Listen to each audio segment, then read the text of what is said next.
Bom, a formação das monarquias nacionais,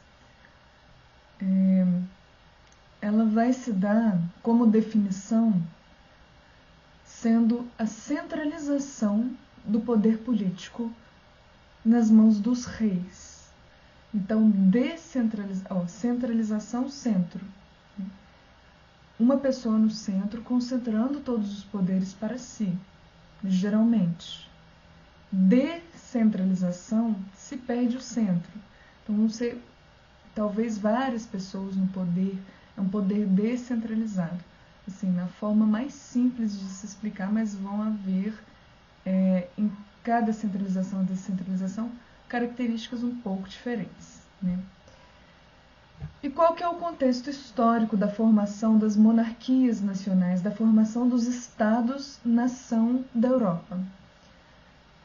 O contexto vai se dar na Baixa Idade Média, ali do século XIII e no século XIV. E quais vão ser os fatores, né? Havia acontecido uma forte crise no feudalismo, né? Porque houve uma diminuição no poder da nobreza, já que quando houve o renascimento do comércio, o renascimento urbano, quem aumentou poder foram os comerciantes, é o nascimento ali da burguesia, né? Então eu falei em vários vídeos passados de como ocorreu esse fator, né? Houveram as cruzadas, a abertura do mar Mediterrâneo, assim eles puderam fazer comércio, né? Porque o mar estava cheio de muçulmanos, e com o comércio houve renascimento urbano, né? E enriquecimento dessa classe comerciante. Então a burguesia ela ganha poder e a nobreza perde poder. E tem uma crise no feudalismo, porque em vídeos passados eu falei da crise do século XIV. Uma grande fome vai acometer esse povo, né? Porque com o desenvolvimento das cidades, a urbanização, eles vão desmatar muito mais na questão da agricultura, e isso vai gerar fortes crises climáticas, que vai gerar uma grande fome, a peste, né, que vai acontecer, a Guerra dos 100 Anos entre Inglaterra e França, as revoltas dos servos pelas condições que eles estavam passando, porque diminuiu muito a população da Europa, então dobrou o trabalho dos servos, eles tinham que pagar mais impostos e a proteção diminuiu. Então há uma crise no feudalismo, né? E com o desenvolvimento do comércio, com o poder forte da burguesia, dos comerciantes, vai haver um aumento do capitalismo, né? Eu falo do nascimento do capitalismo no vídeo Renascimento Comercial e Urbano. Então, entre um feudo e outro feudo, eu explico isso também no vídeo Renascimento Comercial e Urbano, são vídeos complementares, vai ter muitos pedágios, entre aspas, né? Porque não falava pedágio. Mas vamos supor que eu sou um comerciante e eu quero ir em outro feudo comprar tecidos. E para eu chegar nesse outro feudo, eu tenho que passar por 4 feudos. Em cada feudo eu pago uma taxa por estar passando entre fronteiras. E no meu próprio feudo, para eu poder vender meus produtos, eu pago muitos impostos e muitas taxas também para o senhor feudal. Então isso estava atrapalhando o comércio da burguesia, né? E a questão também que cada feudo usava uma moeda diferente. E essa mudança, essa troca de moedas, que os banqueiros costumavam fazer essa troca de moedas ela não facilitava o comércio, ela dificultava. E a burguesia queria essa dissolução dos feudos para que houvesse um território apenas, um rei apenas para aquele território inteiro, porque assim haveria uma única moeda e facilitaria o comércio para eles, diminuiria todas essas taxas de passar em um território para outro território, né? Então vai haver uma aliança entre o rei e a burguesia. Era bom para a burguesia, né? Porque a unificação vai trazer a padronização dos pesos e das medidas, vai favorecer o fluxo comercial. Isso vai se dar na força bruta, né? Graças a um exército nacional, que a burguesia patrocinou esse exército nacional para o rei. E o poder, então, ele vai se dar na mão do rei, com uma moeda e uma lei. Isso vai favorecer muito os negócios burgueses. Então, as duas monarquias mais importantes da época vai ser a formação da monarquia francesa e a formação da monarquia inglesa, né? Vão ser uma das primeiras monarquias ali formadas. E a monarquia francesa, ela vai ter origem ali com Hugo Capeto. E o Hugo Capeto em 987, né? Ali no fim da dinastia carolíngia, na época de Carlos Magno, do Império dos Francos, né? Há muito tempo atrás, a monarquia francesa se dá. E quais vão ser os destaques da monarquia francesa? Vai se ter Filipe Augusto, de 1180 a 1230. Quais vão ser as características desse reinado?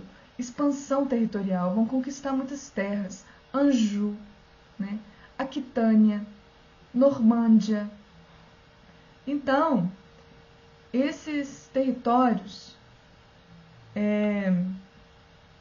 vão gerar um aumento, né, do território francês. E esse Filipe Augusto, qual que vai ser a importância dele? Ele vai formar o exército nacional, que vai ser fundamental para submeter à vontade dele, do rei, os senhores feudais, que vão ter que ser submissos ao rei agora. E isso diminui muito o poder da nobreza e aumenta o poder da burguesia, né? Porque o senhor feudal ele faz parte da nobreza, né? Tinha caído aqui, peraí. Bom, o próximo rei vai ser Luís IX, né, de 1226 a 1270. Qual vai ser a importância dele? Ele vai criar a justiça real. O tribunal vai se sujeitar ao rei. O que talvez deveria ser o contrário, né? Um rei não estar isento, né, de um tribunal, mas o tribunal ele se sujeita ao rei. É a justiça real. Vão haver as leis escritas, né, as leis reais da realeza. As cruzadas, né, ele vai ser santificado como São Luís por ter participado de 2 cruzadas, a 7ª e a 8ª. E quando ele foi morto, ele foi canonizado. Mas assim, cruzadas fracassadas praticamente. Quando eu digo que foi um total fiasco, Luís IX nas cruzadas, ele vai ser até sequestrado pelos muçulmanos e eles vão ter que pagar o resgate dele. Ele vai acabar morrendo de peste na Tunísia. O Luís IX ele foi um grande antissemita, né? Ele perseguiu os povos judeus, né, por exemplo. Em 1269 vai ter a aplicação de uma recomendação do Quarto Concílio de Latrão, de 1215, que vai ter uma obrigatoriedade dos judeus, por exemplo, usarem sinais nas vestimentas, né, os distintivos. E a foto desse distintivo, por exemplo, vai lembrar muito o distintivo usado na Alemanha, né, no período ali das grandes guerras mundiais. E os homens eles costumavam usar essa estrela amarela no peito e as mulheres uma espécie de chapéu especial, né, que era parecido com uma espécie de chapéu especial que era parecido com esse chapéu. Então esses sinais eles eram usados para segregar, né? Para separá-los, né? do outro resto da população. Filipe IV, o Belo, vai ser importantíssimo, que vai se dar de 1285 até 1314. Filipe IV, ele tinha muita animosidade, muito conflito com a igreja, principalmente com o Papa Bonifácio VIII, né? Ele não aceitava a cobrança de impostos, que o rei tinha que pagar impostos à igreja. Ele estava sendo cobrado pela igreja. E nessa época da formação das monarquias nacionais, vai aumentar o poder do rei e vai diminuir o poder da igreja. Porque no feudalismo, a instituição que tem maior poder não é da realeza, é da igreja. E agora quem vai perder poder é a igreja. Ela não vai ser a mais poderosa, mais. Não vai ser ela que vai controlar toda a cultura da Europa, praticamente, né? Então, o que Filipe vai fazer, já que ele não quer pagar os impostos à igreja? Ele vai fazer uma transferência do colégio dos cardeais. O que era o colégio dos cardeais? Eram aqueles que escolhiam quem ia ser o Papa. E ele traz esse colégio dos cardeais para Avignon, na França. Então, quando Filipe faz essa transferência do colégio dos cardeais, é o chamado Cativeiro de Avignon, que se dá de 1309 a 1378. E é a transferência forçada do papado para a França, né? E a escolha das figuras desse colégio dos cardeais vai ter muita influência dos reis franceses da época, né? Então eles vão tentando ter um domínio muito forte da igreja, a monarquia francesa. Filipe ele vai confiscar os bens dos cavaleiros templários, né, em associação com o Papa Clemente. O poder que os templários tinham na França incomodava muito Filipe, né, que estava até devendo para os templários, junto com o Papa, que também irritava muito Filipe, e ele começou a acusar esses cavaleiros de heresia e vão ser queimados na fogueira.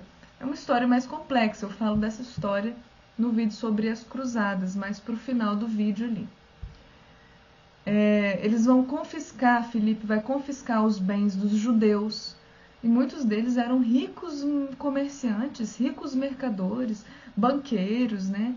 E assim Filipe vai aumentando suas riquezas, os seus recursos na monarquia. Porque haviam banqueiros judeus. Banqueiros cristãos geralmente eram mal vistos, porque a igreja via com maus olhos esse acúmulo de riquezas, né? Então vão haver sim muitos banqueiros judeus nessa época, que vai gerar muitos preconceitos na literatura, por exemplo, né? Mas tem essa questão. Agora, a monarquia inglesa, ela vai ter origem ali com a figura de Guilherme, né? Era chamado de Guilherme o Conquistador. E conquista o quê? Conquista o trono inglês. Em 1066, século XI. Origem ali da Normanda. O segundo vai ser Henrique II, né? Que vai se dar ali de 1154 até 1189. E vai ser chamada a dinastia Plantageneta. E essa dinastia teve um papel muito importante na centralização do poder da Inglaterra e na diminuição do poder da nobreza, né? Os barões, donos de terras, eles vão perder muito poder, vão ter que ser submetidos à autoridade do rei. Vai ter um papel muito importante também na formação do exército nacional inglês, o Henrique II, que ele vai instituir o chamado alistamento militar obrigatório na Inglaterra. Outro rei muito importante vai ser Ricardo Coração de Leão, que eu falo dele no vídeo sobre as cruzadas, que ele vai auxiliar nesse processo da Terceira Cruzada de conquistar o direito de visitar a Terra Santa, né, que o sultão muçulmano Saladin concedeu esse direito a eles. Então, Ricardo Coração de Leão vai se dar de 1189 até 1199. Ele vai participar da Terceira Cruzada, como eu falei, mas não vai conseguir conquistar a Terra Santa. Apenas o direito de ir até a Terra Santa. Então, vai ter a figura também do rei chamado João Sem Terra. O João Sem Terra vai se dar de 1199 até 1212. Esse nome vai se dar João Sem Terra porque ele não herdou nenhuma terra do seu pai, porque ele não era o filho mais velho. E ele era o irmão mais novo do Ricardo Coração de Leão. E ele morreu sem deixar nenhum herdeiro, né? Então, nessa época, a Inglaterra vai perder muito território para a França, que a Inglaterra vai ficar muito vulnerável. Agora, a parte mais importante aqui da monarquia da Inglaterra, da formação da monarquia inglesa, sem dúvida alguma, a parte mais importante, que tem destaque mesmo, é a Magna Carta de 1215. Né? Eu vou colocar uma foto aqui da Magna Carta. E o que era essa Magna Carta, né? Nobres e burgueses que compunham o chamado parlamento, né? Eles não estavam satisfeitos com a excessiva concentração de poder na mão de uma única pessoa, que era o rei. Então, o rei estava concentrando muito poder para ele estava autoritário, e ele não dividia esse poder com o parlamento. Então, a gota d'água tinha sido quando o rei João criou novos impostos, né? Então, a Magna Carta, o que ela vai fazer? Ela vai limitar o poder do rei. Os impostos, as leis, toda essa questão deveria passar pelo parlamento para ser aprovada. Além disso, os burgueses, os nobres, eles só poderiam ser julgados por tribunais compostos por nobres e burgueses. Então, os nobres burgueses julgavam os nobres e os burgueses. Então, essa é uma questão, assim, que aumentou muito o poder do parlamento, né? A monarquia parlamentarista da Inglaterra, ela existe até hoje, praticamente, né? Tendo a figura do primeiro-ministro como mais poderoso que o rei, né? Porque o parlamento ele vai ter mais poder que o rei com essa Magna Carta. Isso vai gerar muitas expressões, como a frase muito famosa, né? O rei reina, mas não governa, pois quem governa é o parlamento.